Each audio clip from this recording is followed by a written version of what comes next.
नमस्कार, मी डी.टी. आंबेगावे. आपण पाहत आहात सत्य पोलीस टाइम्स. सामान्य जनतेचा आवाज बुलंद करण्यासाठी सत्य पोलीस टाइम्स या चॅनेलला आत्ताच सबस्क्राईब करा. नमस्कार, तुम्ही पाहत आहात सत्य पोलीस टाइम्स. तळा तालुक्यातील विद्यार्थ्यांच्या आणि युवा पिढीच्या सुरक्षतेसाठी आता तळा पोलीस ठाणे थेट मैदानात उतरलंय. रायगड जिल्हा पोलिसांच्या अंतर्गत नशामुक्त भारत अभियान, जागतिक अंमली पदार्थ विरोधी सप्ताह आणि गुरुपौर्णिमेच्या औचित्य साधून तळा ज्युनियर कॉलेजच्या एका भव्य कार्यक्रमाचं आयोजन करण्यात आलं होतं. या कार्यक्रमात तळा पोलीस ठाण्याचे सहाय्यक पोलीस निरीक्षक श्री संतोष दराडे यांनी विद्यार्थ्यांच्या भवितव्यासाठी एक धडाकेबाज ॲक्शन प्लॅन जाहीर केला आहे. मित्रांनो, सध्याच्या डिजिटल युगात आणि बदलत्या काळामध्ये तरुण पिढीला अनेक आव्हानांचा सामना करावा लागतो. याच गोष्टीचा विचार करून API संतोष दराडे यांनी तळा तालुक्यातील विद्यार्थ्यांना अतिशय सोप्या भाषेत पण तितक्याच कडक शब्दात मार्गदर्शन केलंय. त्यांनी प्रामुख्याने नशामुक्ती आणि व्यसनमुक्ती यावर भर देत अंमली पदार्थांच्या विळख्यापासून दूर राहण्याचा सल्ला दिलाय. एवढंच नाही तर वाढते सायबर क्राईम, पॉक्सो कायदा, विद्यार्थी सुरक्षा आणि महिला सुरक्षा या अत्यंत संवेदनशील विषयावर त्यांनी कायदेविषयक सविस्तर माहिती दिली आहे. विद्यार्थ्यांचं भवितव्य सुरक्षित ठेवण्यासाठी तळा पोलीस ठाणे 24 तास तत्पर आहे, असा ठाम विश्वास त्यांनी यावेळी दिलाय. या विशेष प्रसंगी तळे विभाग शिक्षण प्रसारक मंडळाचे अध्यक्ष श्री मंगेश देशमुख, उपाध्यक्ष श्री पुरुषोत्तम मुळे आणि सचिव श्री महेंद्र शेठ कसबजे यांची उपस्थिती होती. गुरुपौर्णिमेचं औचित्य साधत या सर्व मान्यवरांनी उपस्थित विद्यार्थ्यांना आयुष्यात गुरूंना असलेलं महत्त्व पटवून दिलंय. तसेच उपस्थित सर्व शिक्षकांना आणि गुरुजनांना मनापासून शुभेच्छा दिल्यात. या संपूर्ण कार्यक्रमाचं अत्यंत सुंदर आणि नेटकं सूत्रसंचालन प्राध्यापक सर्जे FEB यांनी केलंय. यावेळी कला, वाणिज्य आणि विज्ञान कनिष्ठ महाविद्यालय तळाचे सर्व शिक्षक, शिक्षकेतर कर्मचारी आणि शेकडो विद्यार्थी मोठ्या संख्येने उपस्थित होते. अशाच ताज्या आणि सत्य बातम्यांसाठी तुमच्या हक्काच्या सत्य पोलीस टाइम्स या YouTube चॅनलला आत्ताच लाईक, शेअर आणि सबस्क्राईब करा. मी भारतीय नागरिक म्हणून शपथ घेतो की मी व्यसनाधीनतेपासून दूर राहील. तसेच माझ्या कुटुंबातील व माझ्या आजूबाजूच्या परिसरातील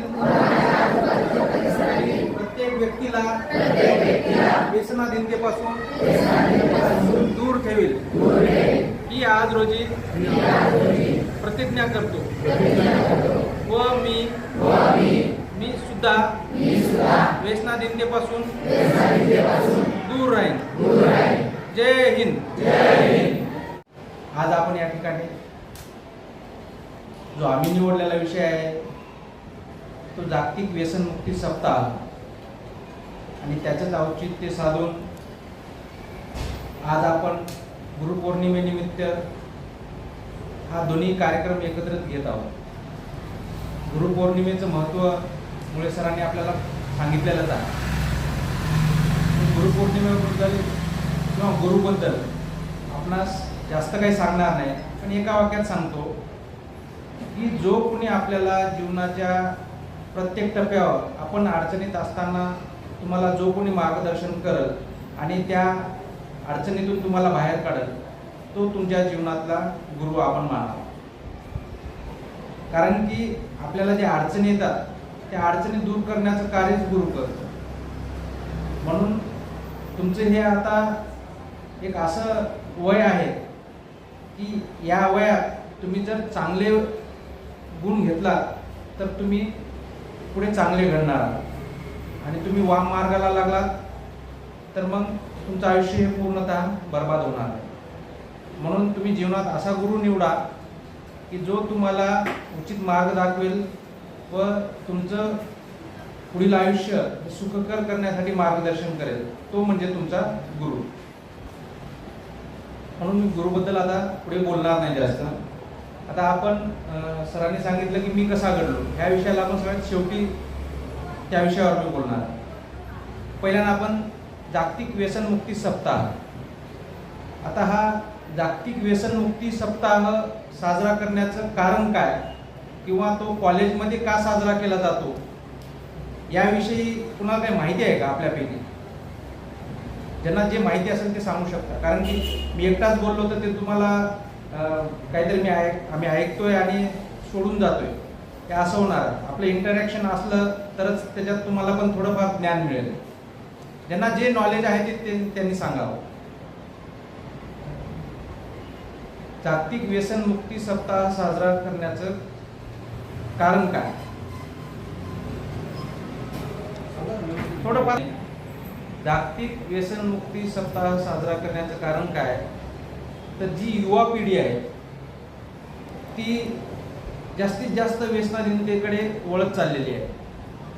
कारण की त्यांना त्याचे तोटे काय आहेत हे काही समजून येत नाही. आणि कोणीतरी सांगतं की हे घेतल्याच्या नंतर हा अंमली पदार्थ घेतल्याच्या नंतर काही तर वेगळीच मजा येते किंवा आपण कुठल्या तरी वेगळ्याच दुनियेत आहोत असं भासतं आपल्याला, किंवा कोणाला टेन्शन आलं की हे घेतलं की ते दूर होतं टेन्शन. असे वेगवेगळे कारण आहेत. आणि ही भारतातच नाही तर संपूर्ण जगात सगळ्यात मोठ्या प्रमाणावर भेडसावणारी समस्या आहे. त्यामुळं हा जागतिक लेवलवर व्यसनमुक्ती सप्ताह साजरा करण्याची वेळ आलेली आहे. आणि त्याची सुरुवात ही शाळा कॉलेजेसच्या माध्यमातून करण्यात यावी, जेणेकरून शाळा कॉलेजमध्ये जर जनजागृती केली तर येणारी पिढी ही या व्यसनहीनतेपासून दूर राहील. हा एक चांगला समज आहे आणि तो समज तुम्ही चांगल्या प्रकारे आत्मसात कराल हीच अपेक्षा बाळगतो. आता व्यसन हे कुठल्याही गोष्टीचं असू शकतं. आता आपण अंमली पदार्थाच्या व्यसनावर बोलू. अंमली पदार्थाचा उपयोग चांगला पण आहे आणि वाईट पण आहे. जसं अणुबॉम्बचा उपयोग चांगला आहे आणि वाईट आहे, तसंच या अंमली पदार्थाचा उपयोग चांगला पण आहे वाईट पण आहे. जर मेडिकलच्या भाषेत जर विचार केला तर जे मोठमोठे ऑपरेशन होतात त्या ऑपरेशनमध्ये भूल देण्यासाठी या अंमली पदार्थाचा वापर केला जातो. केमिकलमध्ये बरेचसे ड्रग्ज जे आहेत आपल्या गोळ्या वगैरे या अंमली पदार्थापासूनच बनतात. तर याचा चांगला सुद्धा वापर आहे.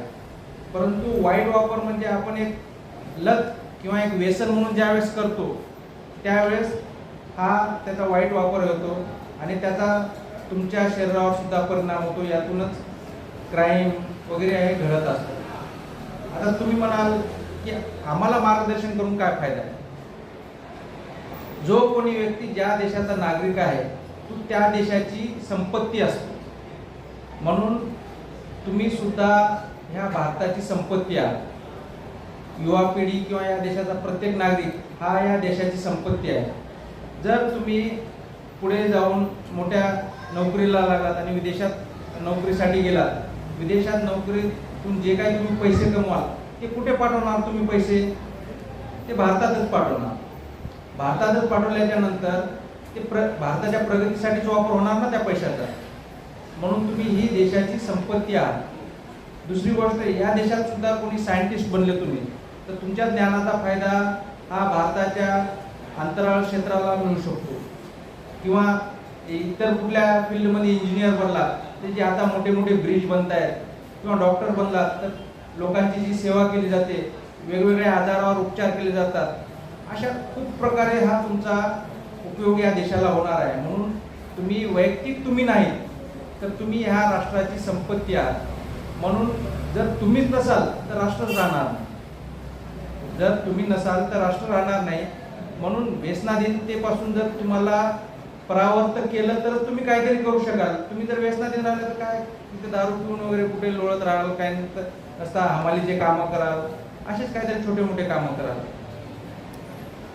म्हणून यापासून जर तुम्हाला दूर राहायचं असेल तर या व्यसनाधीनतेपासून तुम्ही दूर राहायला पाहिजे. आणि आपण या राष्ट्राची संपत्ती आहोत. आपली गरज ही आपल्या आईवडिलांना आहे. तुमचे आईवडील म्हातारे झाल्यानंतर ते काम करू शकणार नाहीत आणि तुम्ही जर व्यसनाधीन राहिला तर तुम्ही पण काम करू शकणार नाही आणि तुमचे मुलं बाळं सुद्धा तुमच्याकडे बघून त्याच व्यसनाधीनतेकडे वळतील. म्हणून पहिल्या स्वतःला तुम्ही सावरा आणि तुम्ही व्यसनाधीनतेपासून दूर राहा.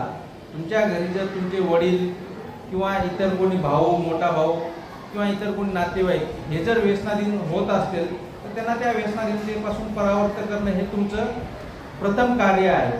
आणि ज्यावेळेस तुम्ही या देशाचे नागरिक व्हाल त्यावेळेस तुम्ही तुमच्याकडून घडणारी जी पिढी आहे त्या पिढीला सुद्धा तुम्ही व्यसनाधीनतेपासून परावर्त ठेवाल. ह्या मागचा उद्देश आहे या सध्याच्या या आपण जो कार्यक्रम राबवतो या कार्यक्रमाचा हा खरा उद्देश आहे. म्हणून व्यसनाधीनतेपासून आपण सर्वांनी दूर राहावं हीच आपणास एक कळकळीची आणि नम्र विनंती आहे. गुरुपौर्णिमेच्या दिवसाचं महत्त्व आणि त्या दृष्टीने आज तुम्हाला जागतिक अंमली पदार्थ विरोधी सप्ताहाचं पण कार्यक्रम म्हणजे या दृष्टीने आज जागतिक अंमली पदार्थ सप्ताहाचा सप्ताह अंमली पदार्थ विरोधी काय काय करता येईल या संदर्भातलं मार्गदर्शन करण्यासाठी आज या इथे आलेले दराडे साहेब, त्याचबरोबर उपाध्यक्ष मुले साहेब, प्राध्यापक वर्ग आणि विद्यार्थी आज गुरुपौर्णिमा आहे. आज या गुरुपौर्णिमेच्या निमित्ताने आता तुम्हाला जे सरांनी सांगितलं दराडे साहेबांनी त्याप्रमाणे तुम्हाला तुमच्या आयुष्याचा तुम्ही 11वीचे विद्यार्थी आहे तरी शालेय आयुष्याचा एक टप्पा संपवून तुम्ही आज नवीन आयुष्य सुरुवात करत आहात आणि त्या आयुष्यातल्या सुरुवात करताना तुम्हाला तुमच्या आयुष्यामध्ये तुम्ही काय करणार याचं ध्येय ठरवायला पाहिजे प्रामुख्याने. आणि त्या दृष्टीने आज गुरुपौर्णिमा आहे त्या निमित्ताने तुम्हाला ते ध्येय ठरवता येईल आणि ते ध्येय ठरवताना तुम्हाला आता ज्याप्रमाणे सांगितलं त्याप्रमाणे ध्येय ठरवताना तुमच्या आयुष्यामध्ये आता पुढे काय आहे हे तुम्हाला बघायला लागेल. त्याच्यासाठी तुम्हाला गुरु पाहिजे, मार्गदर्शक पाहिजे. आजच्या गुरुपौर्णिमेनिमित्त तुम्ही ते करा, गुरु करा. आज तुमच्या समोर हे प्राध्यापक जे आहेत हे गुरु आहेत तुमचे. या इथे त्यांना त्या संदर्भात जे काही असेल ते आपण विचार आपल्या दृष्टीने जी काही महत्वाच्या गोष्टी असतात आपल्याला काय करायचं. आता सरांनी सांगितलं की डॉक्टर बरेचशा जणांचं असतं डॉक्टर, वकील, इंजिनियर हे बनायचं, पण त्याच्याबरोबर आणखी वेगवेगळ्या फॅकल्टीज आहेत की तिथे आपण करू शकतो. जसं सांगितलं सरकारी नोकरीच्या ह्याच्यात सुद्धा ग्रेड आहेत म्हणजे क्लास 1, क्लास 2, क्लास 3, क्लास 4. आपण कुठल्या ह्याच्यात बसू शकतो, आपलं शिक्षण किती आहे, काय आहे, आपण शिक्षण कितीपर्यंत करू शकतो हे महत्वाचं आहे. आणि त्या दृष्टीने जर शिक्षणाच्या दृष्टीने आपली कपॅसिटी काय ही ओळखा. सामान्य जनतेचा बुलंद आवाज, सत्य पोलीस टाइम्स.